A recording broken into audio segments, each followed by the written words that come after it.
दिदी बेजा गुरु भेल के चाहिँ लेख्नु हुँदैछ होला? यो चाहिँ तपाईको यसमा चाहिँ बेजा गुरु रहेछ कि ल। यो चाहिँ तपाईको झन्डै हिस्टोरी 400 वर्ष लगभगको रहेछ। एकदम पुरानो है।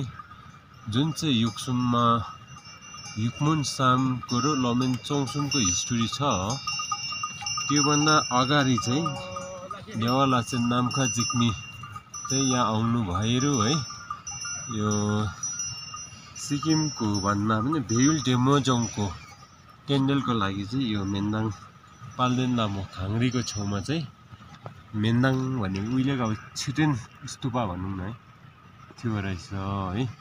त्यो चाहिँ यसपालि हाम्रो रिपेयरिङ जति पनि हाम्रो केएनटी आरसर हुनुहुन्छ उहाँको टोलीहरू, उहाँको ग्रुपहरू, विशेष गरी हाम्रो याप नर्देनलाई एकदम धन्यवाद दिनुहोस्। उहाँ यति साह्रो खट्नुभयो यसपालि। र त्यहाँदेखि हाम्रो डुब्डी गुम्बा याप गेल्छेन निकनेम डेनी भनेर बुझिन्छ। र हाम्रो हिमाल रक्षक है, योक्सुमको हिमाल रक्षक निलेर चाहिँ यसपालि चाहिँ हाम्रो रिपेयरिङ। यो तपाईँको यो सजिलो छैन, यहाँ एकदम तपाईँको गाह्रो चिसो। 8 बजी भन्दा हामीले कामै गर्नु नसक्ने, 3 बजी काम बन्द गर्नुपर्ने, पुरा च्यालेन्जिङ पुरै थियो।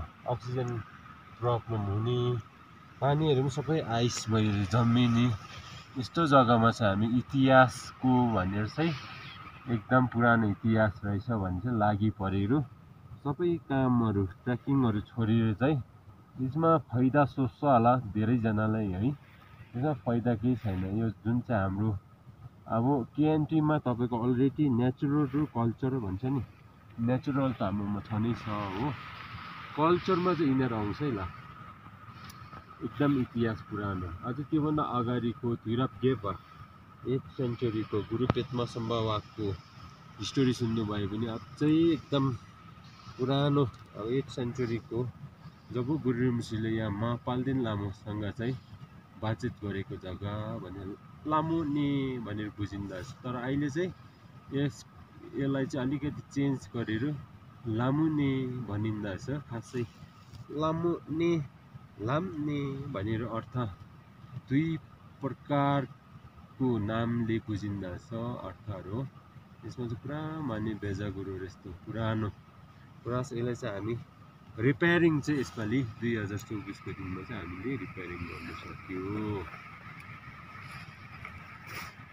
पिलो गर्दै जुन चाहिँ यो खोपेको ढुङ्गामा यसरी कलर गरिरहेको छ। यो कलर नगर्नु पर्ने थियो, तर यो कलर किन चाहिँ गर्यो भन्दा चाहिँ यहाँ हेर्नुहोस् त, यहाँ चाहिँ फेरि टुरिस्ट बसिदिन्छ नि यो जग्गामा चाहिँ फेरि उपत्रेहरू हुन्छ नि हो। यस्तो मानेको छ म टुरिस्टहरू बस्छ, यहाँ सबले थाहा होस् याद होस्। यो चाहिँ किनकि हाम्रो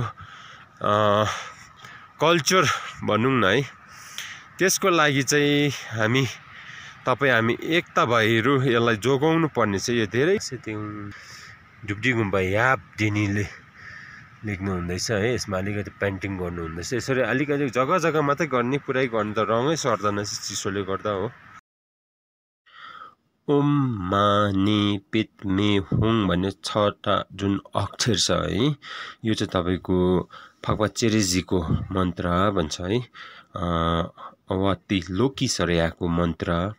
र यो मन्त्रमा चाहिँ तपाईँको जति पनि बुद्धिस्ट फिलोसफीमा हेर्नुपर्दा 84 लाख ग्रन्थहरू छ, जुन चाहिँ छिकी फुङपो गेप्टी सुतोङ भनिन्छ। त्यो चाहिँ तपाईँको निचर गर्दा दोदे दुलङ त्रिपिटकमा जान्छ है, सूत्र पिटक, विनर पिटक, अभिधर्म पिटकहरू यस्तो खालके।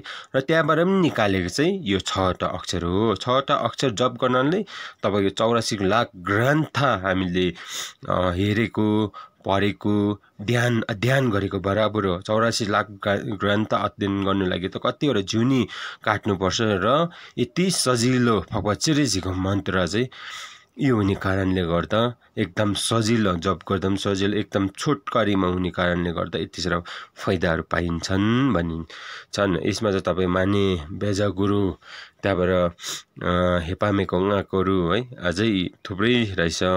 मेन चाहिँ माने र बेजा गुरु रहेछ भन्ने विषयहरू हजुरहरूको बिचमा यो भिडियोद्वारा राखेको हो। र यो दर्शन गर्नु नपाउँदा पनि भिडियो हेरेर पनि हामीले मनमा शान्ति, मनमा धर्म कमाउन सक्छ भनेर हजुरहरूले यो इतिहासको मन्त्रहरू राखेको हुन्। धन्यवाद।